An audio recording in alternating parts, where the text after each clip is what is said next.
Today's movie is Nobody. I'm not going to do a parent's guide. I'm going to put the stuff below in the video description. But if you need a parent's guide for this movie, you got some other things you got to worry about. Give me a call, okay? We're going to do my 2 cents. We're going to do a summary. We're going to do an invitation at the end of the video.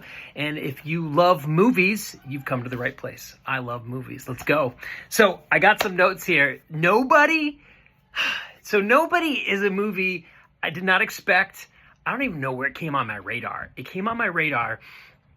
It is a guy with a certain set of skills film, genre, you might want to call it.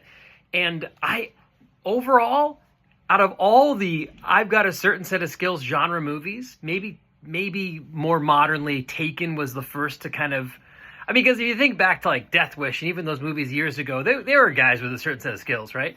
But Taken kind of rebirthed that whole movement. The I will find you, that type of vibe. Nobody, Bob Odenkirk is the most least likely person you would think would have a certain set of skills, but he pulls it off like you would not believe if you have not seen this movie. It is so much fun because of that. So let's go into some of my notes that I have. So Bob Odenkirk, the beginning of the movie, might be some spoilers. The beginning of the movie, I loved how they've made you feel the monotony. So here's a guy who has the skills. He left it all behind him. He's trying to live his life, married with kids.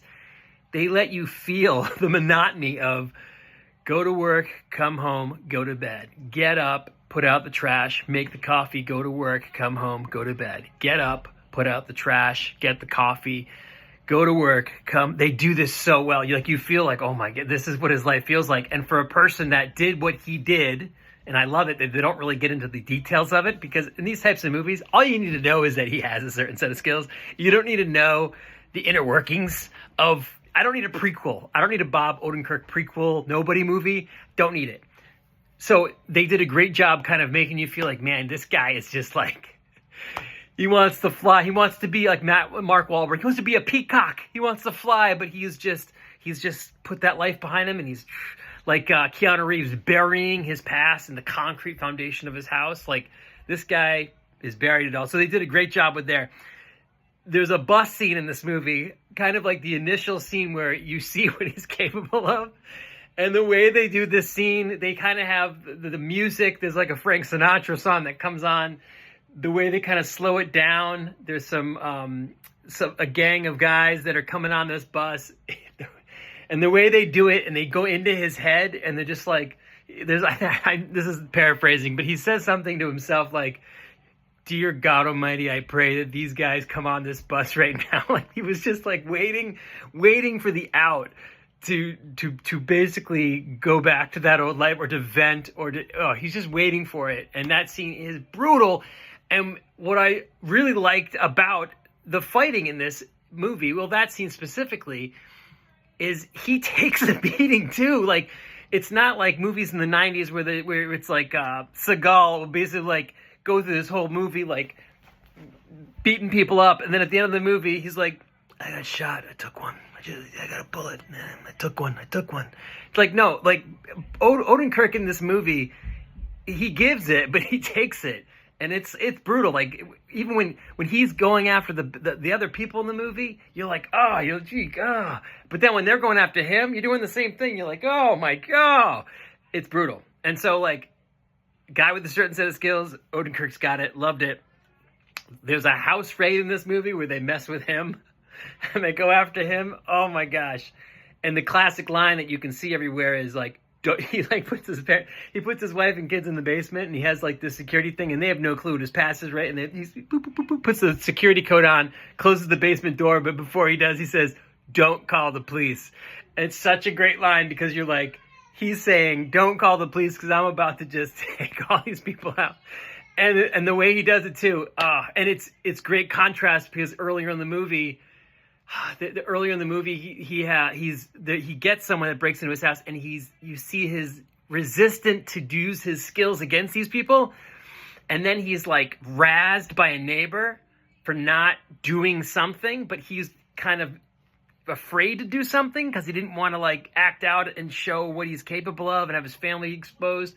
So you can see he's a frustrated man, that he knows what he's capable of, but he can't show people what he's capable of.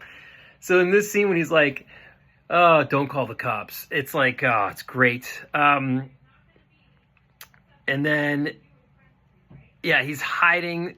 I was just saying that the resistance of him going back, they do it very well in the movie.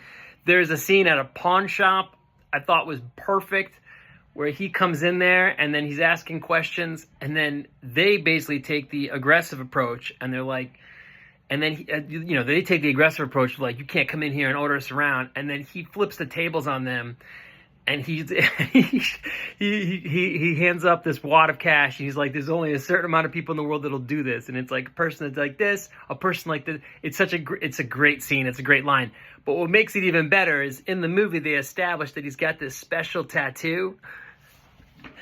Oh man, and there's veterans sitting down, just hanging out in the pawn shop, because that's what people do apparently.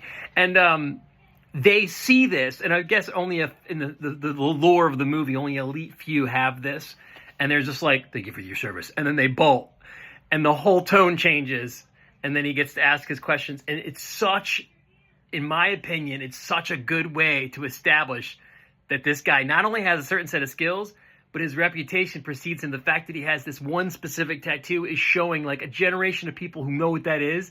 You do not mess with a person like that. You do not mess with a person that has that Daisy Duke tattoo. I think it was like a playing cards or something, but it wasn't Daisy Duke, I swear. You don't mess with them. You don't mess with them. And it's done so well. I loved it. I loved that scene. And then the end, like, I loved how he confronts the people that own the business. It's like a family-owned business, and he comes in with like gold, and he just buys the business from the father, and then like the father's son is just like, oh, I was supposed to inherit the business, and he's just like, shut up. And then he takes the money away, and then he rigs the entire business up as a trap for the bad guys. Oh, it's so funny. And Christopher Lloyd's in it. Christopher Lloyd plays his dad. Great chemistry there. It's so great to see Christopher Lloyd in a movie. So that's what I loved about it. And that's what these movie reviews are about. What I loved about the movie. I feel like it of course is a guy with a certain set of skills genre. I think it's one of the best guy with a certain set of skills genres. I just love so much of it. It's just fun. It was a fun film to watch and have popcorn and a beer with, right? Brutal, violent, yes. The other scene, when he confronts the main villain in the movie, gold.